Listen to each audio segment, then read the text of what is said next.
안녕하세요. 저는 서문화 교구 소속이고요. 중등부와 아기학교를 섬기고 있는 김은숙 집사입니다. 피할 수 없으면 즐기라는 말처럼 구역장이면 한 번은 큐티 간증을 해야 한다는 소문을 들었지만 잘 피해갈 수 있을 거라 생각했는데 즐길 수만은 없는 거룩한 부담감을 가지고 이수진 목사님의 권면으로 이 자리에 서게 되었습니다. 이 또한 하나님께 감사드립니다. 부족하지만 저의 큐티 간증을 통해 하나님만 드러나기를 소망합니다. 오늘 제가 묵상하고 나누고 싶은 본문은 에레미야 13장 1절에서 14절 말씀입니다. 에레미야는 눈물의 선지자, 예언자라고 알고 계시고 하나님의 사랑이 가장 많이 드러나는 책이라고 볼 수 있습니다. 에레미야 13장에서 1절, 14절 말씀을 관찰해 보면 반복되어지는 단어가 있습니다. 첫 번째는 허리, 띠라는 단어가 9번이 나오고 여호와의 말씀은 12번이 반복되어 나오고 있습니다. 반복의 의미는 그만큼 중요하고 절실하다는 의미이기도 합니다. 그리고 에레미야 13장에서 주시는 하나님의 말씀은 가라, 띠를 사라, 허리에 띄어라, 또 물에 적시는 일이 없도록 하여라, 들고 일어나라, 강가로 가라, 띠를 숨겨라, 일어나라, 가라, 띠를 가져와라. 띠를 통해 하나님을 말씀하고 계셨던 것은 유다와 예루살렘의 교만을 말씀하셨습니다. 유다와 예루살렘의 교만은 무엇이었냐면 첫 번째, 말씀을 듣는 것을 거부하였고, 둘째, 마음에서 나오는 고집대로 살아가는 것이었고, 셋째, 다른 신들을 쫓아 그것들을 섬기며 경배함이었습니다. 허리띠를 반복함을 통하여 하나님의 절실함을 묵상할 수 있었습니다. 또한 허리띠를 향한 하나님의 말씀으로 에레미야는 묻지도 않고 따지지도 않고 그대로 순종합니다. 하나님의 백성이 하나님을 떠나면 모든 것이 부패하며 쓸모없는 띠가 될 것이며 포도주에 취해서 서로 충돌하며 상하게 하실 것을 오늘 본문에서 말씀하고 계십니다. 11절 말씀을 보면 여호와의 말씀이니라, 띠가 사람의 허리에 속한 같이 내가 이스라엘 온 진과 유다 온 집으로 내게 속하게 하여 그들로 내 백성이 되게 하며 내 이름과 명예와 영광이 되게 하려 하였으나 그들이 듣지 아니하였느니라. 11절 말씀에 띠가 허리에 속한 같이, 이 말씀은 하나님의 백성은 당신께 붙어 있길 원한다는 것을 11절에 허리띠라는 상징적으로 표현으로 말씀해 주셨습니다. 허리띠의 역할은 허리에 붙어 있어야 한다는 것입니다. 하나님은 하나님의 백성이 당신께 붙어 있길 원하셨습니다. 하나님께 속해 있다는 것은 하나님의 말씀을 통해 은혜를 공급받는다는 것입니다. 하나님의 이름의 능력과 하나님의 영광을 경험할 수 있다는 것이죠. 허리띠는 허리에 붙어 있는 것이 당연한 것이고 그것이 가장 자연스러운 것입니다. 하나님의 말씀을 붙들고 하나님의 백성답게 살아내려고 씨름했던 저의 큰딸의 삶의 간증과 나의 교만으로 인해 단단한 허리띠를 두르지 못하고 지냈던 저의 삶의 간증을 나눠보겠습니다.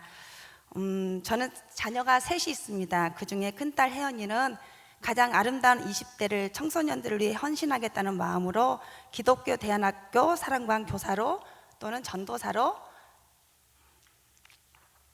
들어가게 되었습니다. 3년을 공동체 생활을 하면서 규칙을 지키며 아이들과 먹고 뛰놀며 생활하였습니다.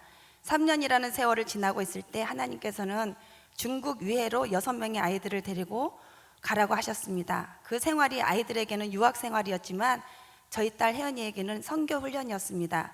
문화, 언어, 먹거리, 생활 모든 것이 다른 중국에서 부모들도 다루기 어려운 가장 예민한 중3 아이들과 함께 1년이라는 시간을 보내고 있습니다.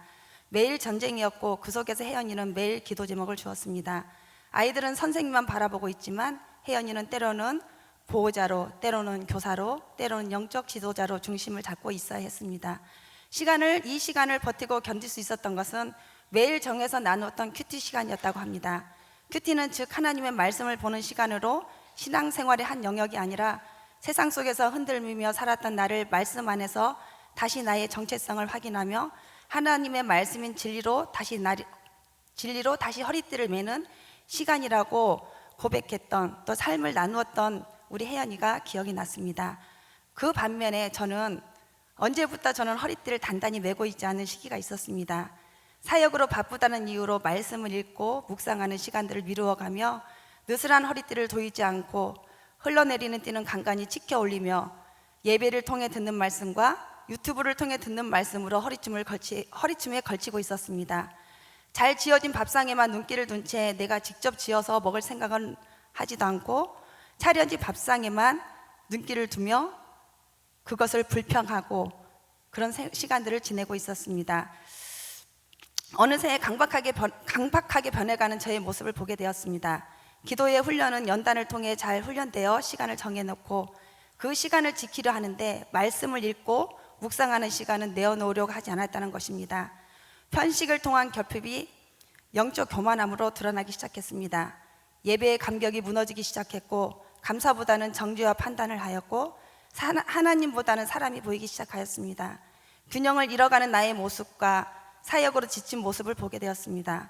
그러던 중 오늘 말씀처럼 띠가 허리에 붙어 있어야 하는 것처럼 제가 하나님의 말씀에 붙어 있어야 살아갈 수 있다는 사실을 깨닫게 되었고 그렇게 말씀을 가까이 하는 훈련을 시작하게 되었습니다. 말씀 묵상을 통하여 아기가 엄마 품에 있을 때 가장 편안함을 느끼고 안전한 것처럼 제 안에서 요동치던 마음이 안정을 누리고 찾게 되었습니다. 예배소서 6장에 전신갑주를 취할 때 진리로 허리띠를 띄어라라고 말씀하고 계십니다.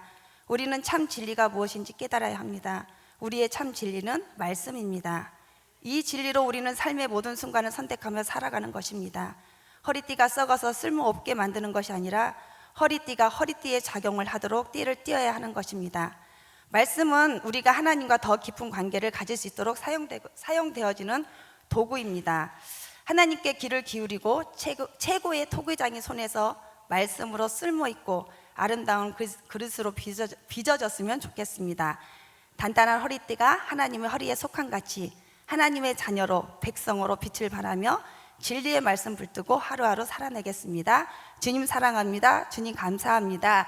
오늘도 우리 주님이 저를 보시면서 하루 종일 기쁘시면 참 좋겠습니다. 감사합니다.